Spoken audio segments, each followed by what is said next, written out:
or something.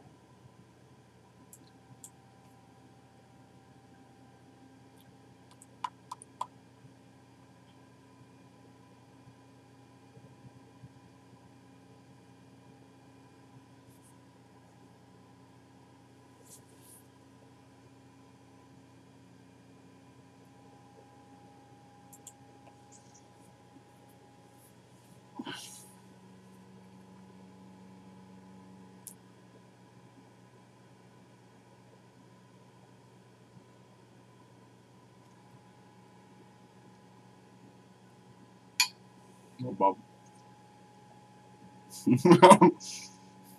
Bob.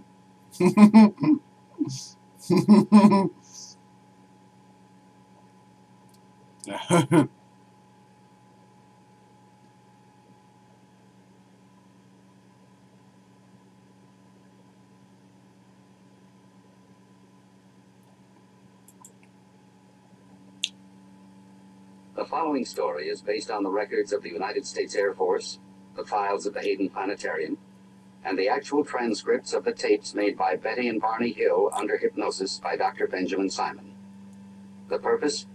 To penetrate an extraordinary case of double amnesia, precipitated by their claiming of a UFO in 1961.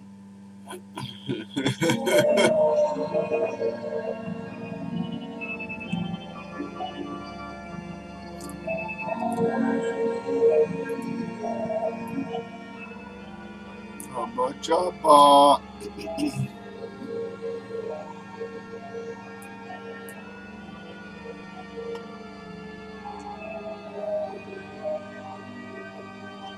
Everybody still up?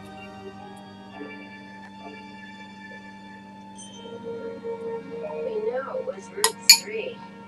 I mean, off Route 3, and we've been on every single side road, dirt road, dead end. There's no road, there's no clearing, nothing. Of course there is, we just haven't found it yet.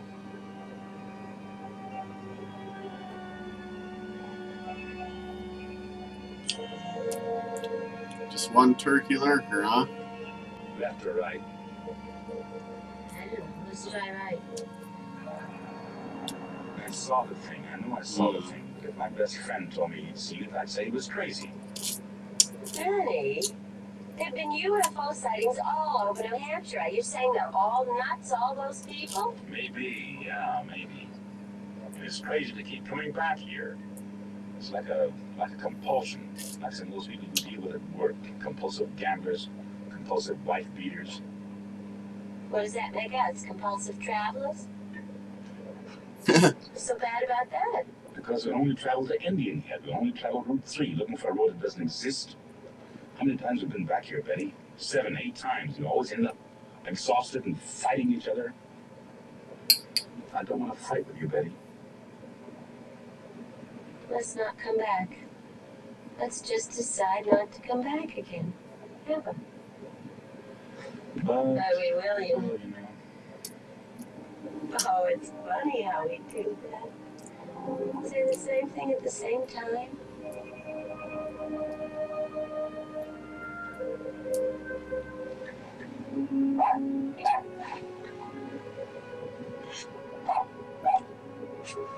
Still tolerance, that's the last.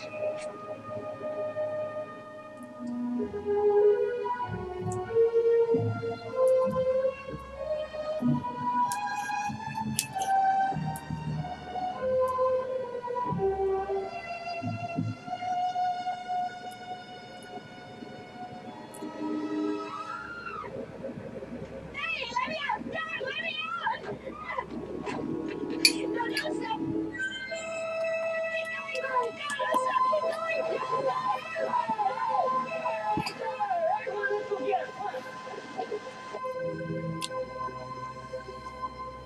Holy shit, alien. I saw the moon sitting on the ground. That was a dream, Betty. The men in the road, I saw the men in the road. And then I saw the moon sitting on the ground. Dreams are dreams and reality is reality. You almost smashed up this car because you had a dream. Don't do that, Barney. Please. Don't shut me out. Talk to me. Tell me what you feel. I feel that your dreams are dreams and that reality.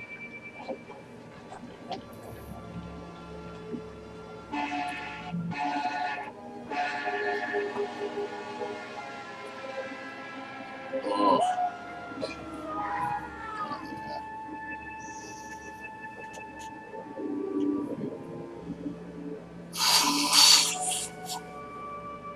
Is that reality? Did every dumb kid know how the jacket's out there on you? What are you talking about? I wasn't scared, you were. Oh, don't do that, Barney. You were too. I saw your face before. And just now. If you want to be a clean, pristine boy, Be careful, remember? gotta make sure you get all your boogies out of your nose. Be careful, kid, or they'll kill you. Gotta get all the boogies out. Staring me wasn't being very careful, was All out. Each and every boogie. Deep. I love you so much. I Go have far. to be careful. Just live my life throughout careful.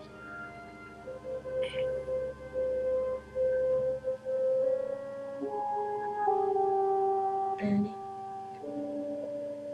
What are we gonna do?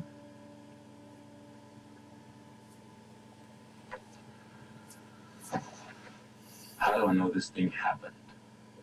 How do I know I wasn't just seeing things?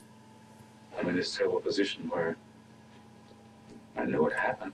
I'd like to welcome everybody again. It's 4:20 a.m. We got one lurker in the house. Bugging me so much that my ulcers are kicking up again. It's probably my number one lurker. With the hot ass. It's worse than that. I'm trying to minimize. I was out of work for 6 months on disability. The doctor said I was suffering from physical exhaustion, anxiety. And Betty was having those nightmares, sudden fears out of nowhere. Hey, baby. Hey, Things to baby. read. I Hey. like Betty. She's so calm. And it's been almost 2 years since the experience? Yes.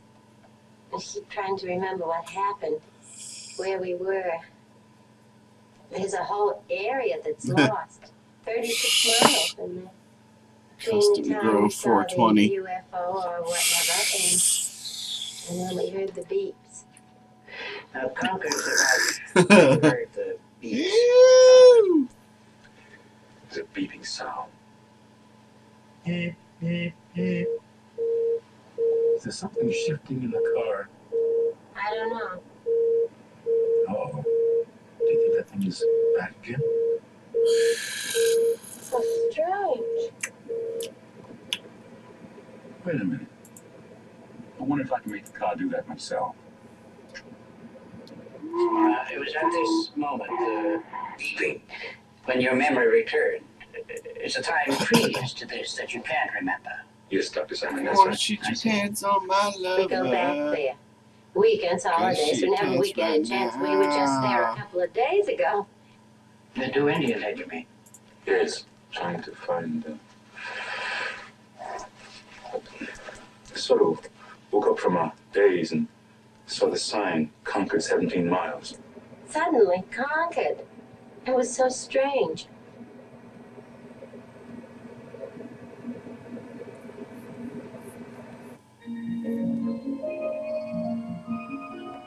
Barney and Betty Hill began general history of their anxiety problems and amnesia, highlighted by their claimed sighting of a UFO at Indian Head 2 years ago. The Hills' clearest memory is their return home from the UFO sighting experience. Treatment is to be centered on their anxiety reaction with their apparent amnesia. Unidentified flying object, secondary matter. Major job is to determine treatment of patients in overcoming this unique case of double amnesia, most probably by means of hypnosis. Barney Hill, 39, works for the post office, is distinguished member of NAACP, and active in community affairs, Portsmouth, New Hampshire. Well-read, educated, IQ of 140. Previously married, 2 children. Suffers deep guilt about leaving marriage and children, but sees them as often as he can. Also suffers from childhood of racial strife.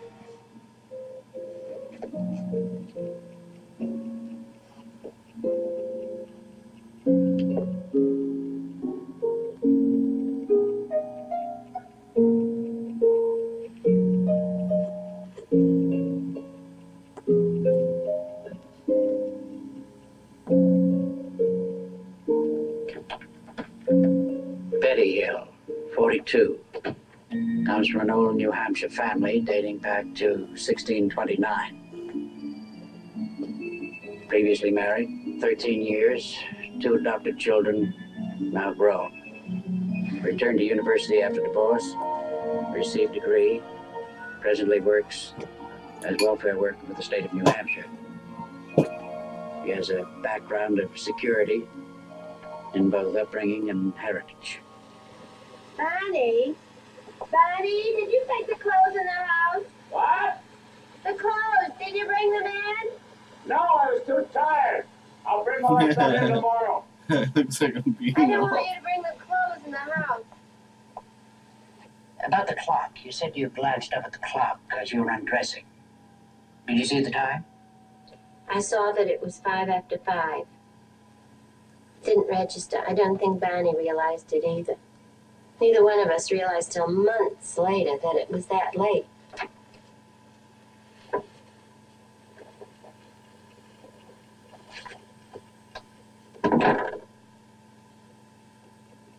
Isn't that strange, Bonnie? Whatever it was.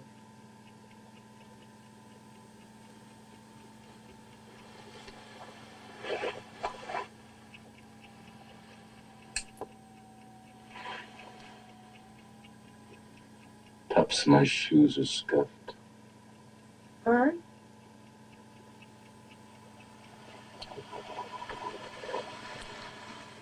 Tops of my shoes are scuffed.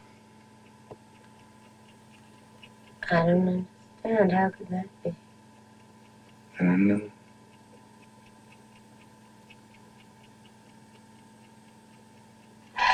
Mr. Hill, when you woke up the next morning, did you experience any particular discomfort on your groin? No. It was there.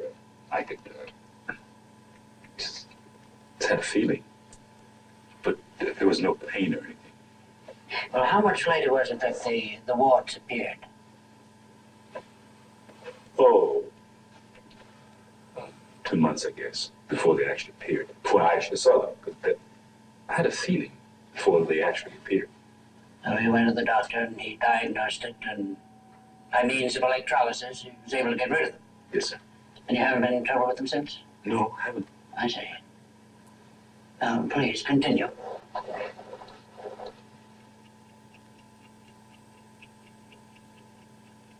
Betty, I don't want to talk to anybody about last night, all right?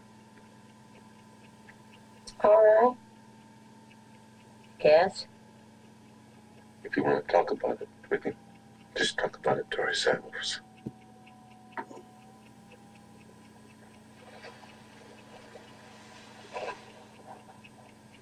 But we can't just not talk about it, you know. I know that. I want to talk about it to you. I don't like feeling alone with this thing. You're not alone with it, love. How could you be? We wondered about it, and we talked about it, and then I asked Bonnie if he thought we could draw what we saw. And he didn't want to do that. But Betty found a way to talk me into it. Well, I'm good at that. And then when the drawings were identical, Well, Barney thought they were only similar. I wanted to call my sister, and Barney didn't want me to do that. He got angry. And then when she wanted me to check for radiation, Barney got really upset. Where's the compass? Where's the compass? I don't know what you're talking about, Betty. The compass, where's the compass? I don't know where it is. How am I supposed to know where the compass is? Hey, come on, Barney, you're a big help. It's in the drawer where it always is. Why don't you look before you ask? It's always there in the same place. Betty, listen. I think you're getting too excited about all this, and I think you better calm down. I think we just better forget about all this. Barney, would you please come outside and look at the back of the car and see what happens to this compass? Janet says a compass works like a Geiger counter. And if the car has any radiation... Oh, Betty, it's all so ridiculous. A car is made out of metal, and any metal would attract a compass. The compass just went crazy. Near the trunk, the spare tire. Not near the battery, or where you'd expect it to. And there were these strange, shiny spots on the back of the car. I finally got Barney to come out and look at them. I figured if I humored her and looked, she'd calm down. Did the spots stay on the car? No, they disappeared. They didn't disappear. At least not right away. What happened is that when I had the car washed, they stayed. All right. Now, let's go on. Janet, it went crazy. Yes, the compass, and there were strange spots on the back of the car. I couldn't call anybody. They laugh at me. No, I'd be embarrassed. And Barney and I decided not to tell anyone. Not anyone else. Are you able to deal with that, to live with that? Yes. Well, yes and no. You see, so much of our life was so happy. We'd only been married about a year. And so many things were new. Especially for Barney. Well, why especially for Barney? And the only change in my life was that I was married to Barney. I lived in the house where I'd lived for years. I had the same job and the same friends. But for Barney, everything was different. He lived in Philadelphia in what was really an all-black society. And here in Portsmouth, it's pretty much an all-white society. It wasn't just a new marriage for Barney. It was a whole new life and new friends. Barney makes friends so easily. My best friends then were Jack and Lucy McCraney. Jack's a lieutenant colonel at the Pease Air Force Base, and he and Barney just hit it off. I knew Barney wanted to tell Jack about what we saw. He kept putting it off. But I finally came out with it. The sighting, if it was a sighting, was still gnawing away at me. The sighting itself? Oh. Whether or not there was a sighting, and whether or not I was, we were seeing things. And Jack just confirmed my suspicion. He said in so many words that anyone that said they saw a UFO was nuts. Or up in. This movie is boring as fuck. Holy shit. And sit down. Beyond us, baby. You can.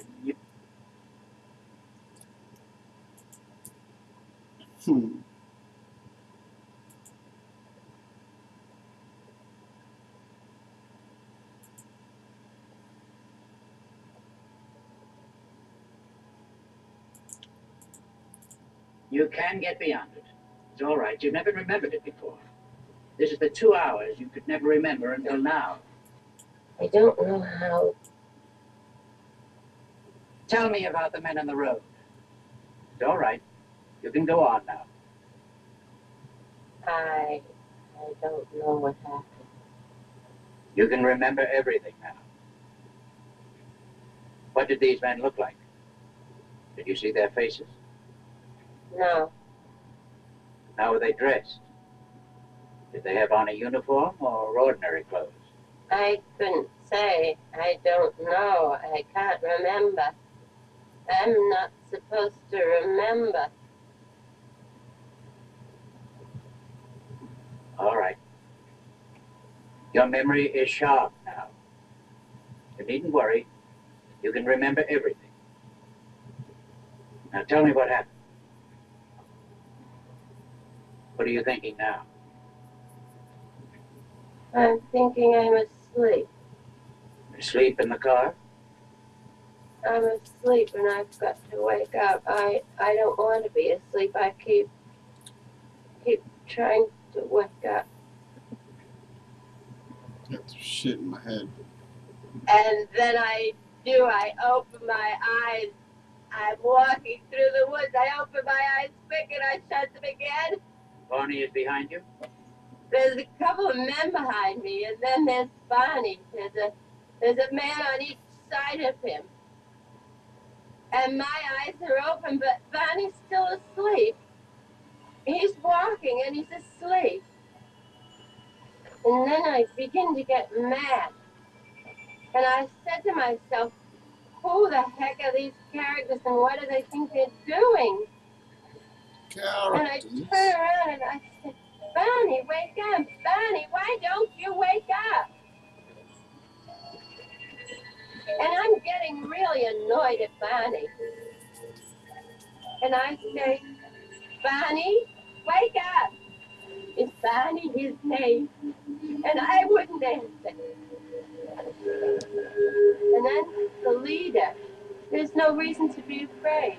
We just want to do some tests. And then when the tests are over, we'll take you and Barney back to your car. You'll be on your way back home in no time. And then come to a clearing. And there was, I wish it were light so I could get a better picture of it. There's a ramp to the door. The object was on the ground. The moon sitting on the ground. The object was on the ground? I think that's the same one I saw in the sky. And I thought it was the moon. You go inside, and there's a corridor to the left. In the corridor, there's a room. Smoking bushes in the room. And then another man comes in. I haven't seen him before. I think he's the doctor. And they both look through this machine here. What do you think they were doing? I have an idea. They're taking a picture of my skin. They're doing all kinds of things. And then they took something like a letter opener, only it wasn't, and they scraped my arm here. And then they put the little skin scraping in a piece of cellophane, plastic, something like that. And then they feel my hair back on my neck and take a couple of strands and pull it out. The examiner tells me to take my dress off before I even have a chance to stand up to do it. The dress has a zipper down the back? Yes, it zips down the back. The examiner unzips it and slips my dress off. And they're talking. I don't know what they're saying. I couldn't understand that part.